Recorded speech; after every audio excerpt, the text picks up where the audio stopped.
Morning दोस्तों, कैसे हैं आप सब। मैं आप सबकी प्यारी दीपिका शर्मा एक बार फिर से अपना नया वीडियो लेके आप सभी के सामने उपस्थित हुई हूँ। मैंने आपको अपने पहले के वीडियो में बताया था कि मैं आप लोगों को यूजीसी नेट की प्रिपरेशन करवा रही हूँ। तो यूजीसी नेट की प्रिपरेशन में जो सेकंड पेपर है एजुकेशन का, मैं उसके सिलेबस की भी तैयारी करवा रही हूँ। तो यूजीसी नेट के सेकंड पेपर एजुकेशन का एक टॉपिक है पर्सनैलिटी। आज मैं उसके बारे में आपको बताऊंगी। तो सबसे पहले हम बात करते हैं कि पर्सनैलिटी है क्या। जैसे हमारे सामने कई व्यक्ति आते हैं, हम उनका रंग रूप, उनकी कपड़े पहनने का उनका स्टाइल या उनकी भाषा के अनुसार हम उनका पर्सनैलिटी यानी उनकी व्यक्तित्व का एक अपने मन में चित्र बना लेते हैं। तो क्या वाकई में वो बनाया गया चित्र जो उनके व्यक्तित्व का, उनकी पर्सनैलिटी का बनाया हुआ चित्र जो होता है, क्या वाकई में वो वही चित्र होता है? तो इन्हीं चीज़ों के बारे में कुछ साइकोलॉजिस्ट थे, उन्होंने अपने अपने मत पर्सनैलिटी के बारे में प्रस्तुत किए हैं। तो आज हम सबसे पहले पढ़ेंगे कॉन्सेप्ट ऑफ पर्सनैलिटी, व्यक्तित्व का संप्रत्यय। व्यक्तित्व एक जटिल प्रत्यय है तथा अपनी इसी जटिलता और गूढ़ता के कारण काफ़ी समय तक मनोवैज्ञानिकों द्वारा यह उपेक्षित विषय रहा है। इस दिशा में सर्वप्रथम प्रयास कैवलिन, जेने, फ्राइड आदि शिक्षा शास्त्रियों द्वारा प्रारंभ किए गए। वस्तुतः व्यक्तित्व शब्द अंग्रेजी भाषा के पर्सनैलिटी शब्द का पर्याय है, जो लैटिन भाषा के पर्सोना शब्द से लिया गया है। पर्सोना का अंग्रेजी में पर्याय मास्क है, जो नकाब या मुखावरण कहलाता है। ग्रीक अभिनेता इसे अपने कार्य या चरित्र के अनुरूप अभिनय से पूर्व पहना करते थे। अब कॉन्सेप्ट ऑफ पर्सनैलिटी में हम देखेंगे कि जो व्यक्तित्व है वो एक प्रकार का जटिल प्रत्यय है। सामने आपके मनुष्य कोई खड़ा है तो आप एकदम उसको देखते ही उसकी पर्सनैलिटी का अंदाज़ा नहीं लगा सकते हैं कि उसका नेचर कैसा है, कि जो हम सामने उसका रंग रूप देख रहे हैं, उसकी वेशभाषा देख रहे हैं, तो हमें नहीं पता चलेगा कि वो उस व्यक्ति का उसकी पर्सनैलिटी कैसी है, उसका व्यक्तित्व कैसा है, उसका नेचर कैसा है। पर्सोना से संबंधित होने के कारण प्रारंभ में व्यक्तित्व का अर्थ व्यक्ति के बाह्य रूप, रंग, आकार आदि से ही लिया जाता था। अब पर्सोना से संबंधित होने के कारण प्रारंभ में व्यक्ति का अर्थ व्यक्तित्व के बाह्य रूप, रंग, आकार आदि से ही लिया जाता था। इसमें हम कह सकते हैं कि पहले के टाइम में लोग किसी भी व्यक्ति के बारे में उसके बाह्य रूप, रंग, आकार को देख करके उसकी पर्सनैलिटी का अंदाज़ा लगाते थे। परंतु व्यक्तित्व की इस व्याख्या को हम पूर्ण रूप से संतोषप्रद नहीं मान सकते हैं, क्योंकि मनुष्य की आकृति ही मनुष्य के व्यक्तित्व का बोध नहीं कराती है।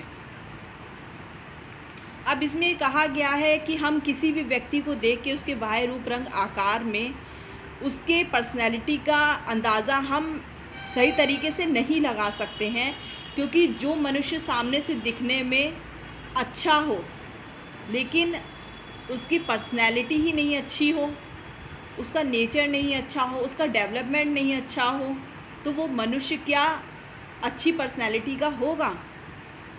यदि ऐसा मान भी लें तो ऐसे अनेक उदाहरण मिलते हैं जिनमें हम देखते हैं कि कुछ मनुष्यों का बाह्य रूप बिल्कुल आकर्षक नहीं होता, परंतु उनका व्यक्तित्व अत्यंत आकर्षक होता है।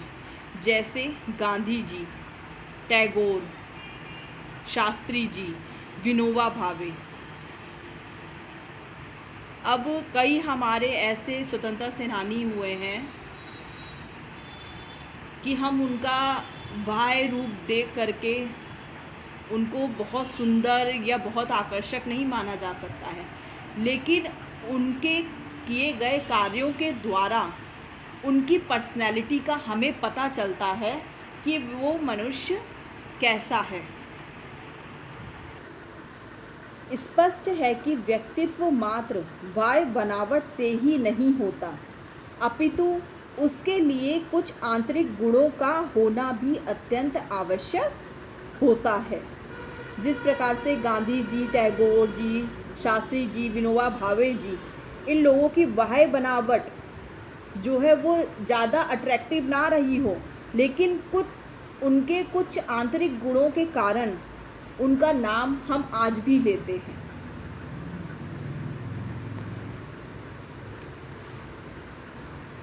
अब हम आते हैं व्यक्तित्व की परिभाषाएं, डेफिनेशन ऑफ पर्सनैलिटी।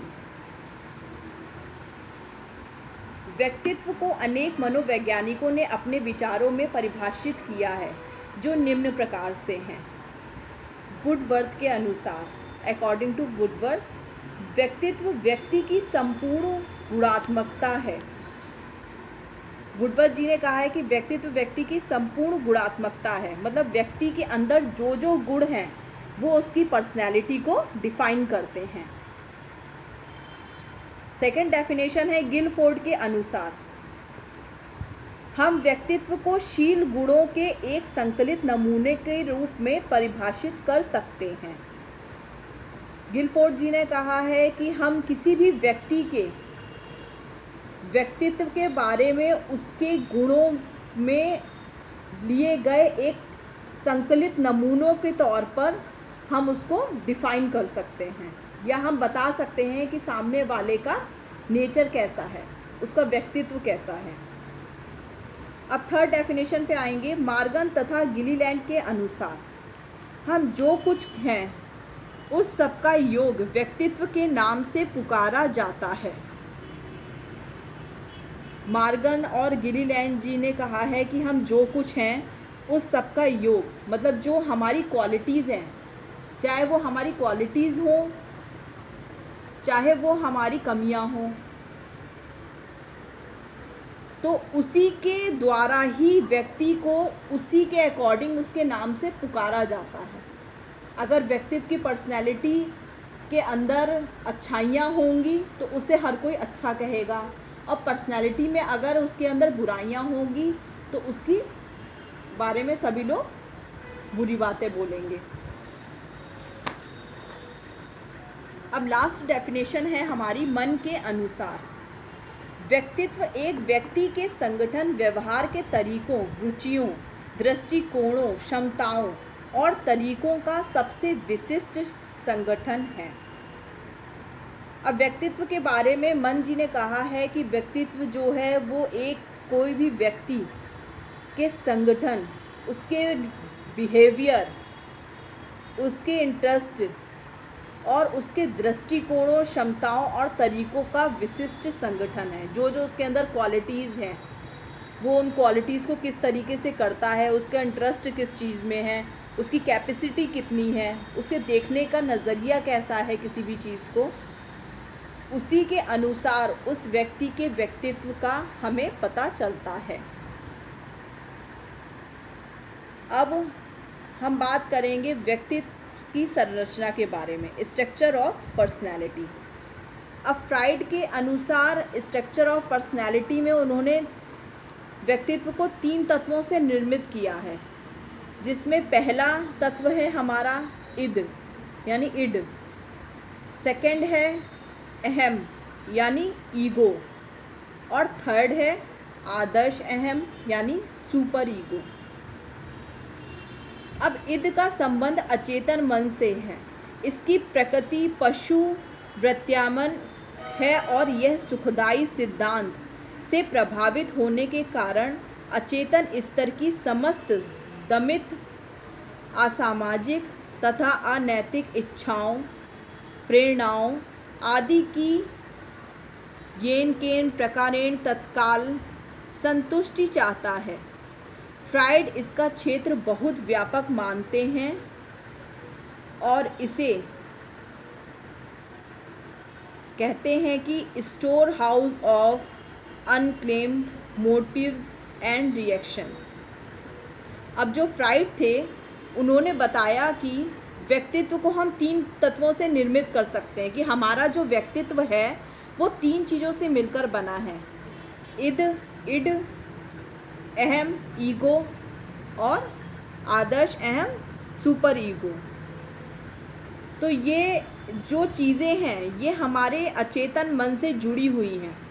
हमारा व्यक्तित्व है वो किसी भी चीज़ को पाने की इच्छा रखता है, और उस चीज़ को पा लेता है तो उस चीज़ के बारे में मनुष्य के अंदर अहंकार भी आ जाता है, और कहीं ना कहीं वो अहंकार मनुष्य को गलत कार्य की ओर ले जाता है।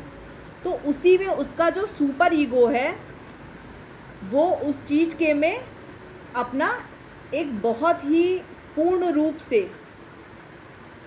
अपना विस्तृत रोल अदा करता है।